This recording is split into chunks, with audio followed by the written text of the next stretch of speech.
Welcome back, everyone. New tonight, an NBC Boston exclusive. It is an horrific crime targeting girls on our city streets. Now, state lawmakers are considering a bill that would help victims of human trafficking, many of whom are being charged for crimes they were forced to commit. NBC Boston's Lim Nakrin spoke to a survivor and learned how the legislation could change lives.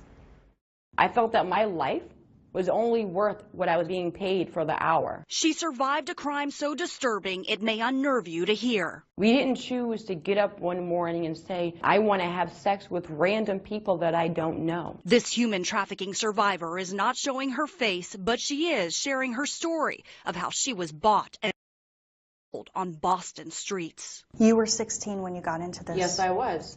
I was in for almost 3 years. Her story all too familiar here in Massachusetts, where the National Human Trafficking Hotline reports at least 40 victims just this year. I was homeless. A guy offers me a roof over my head during a snowstorm. Like most other victims, she got caught in a web with no clear way out. When you tried to get out of it, you were threatened.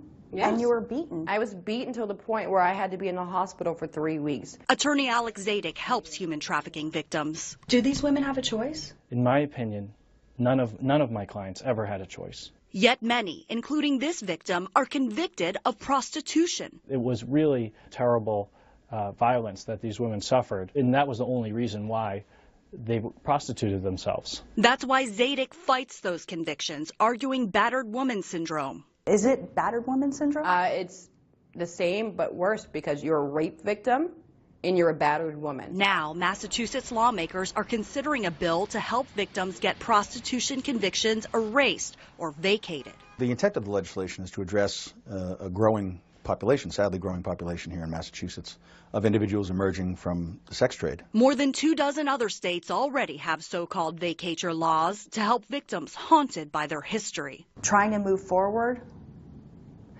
the problems continued for years. When I applied for school, I was told that I couldn't do a school program I wanted to do. When I used to apply for housing, why was I told that I couldn't, get the housing that I wanted? When I applied to be in the military, why was I told that my crimes went against good moral character and not allowed to serve? Survivors know they won't forget the pain of the past. These are things that no one wants to happen to them. But they hope rewriting law will help them reclaim the future. There were years of my life that I'll never get back.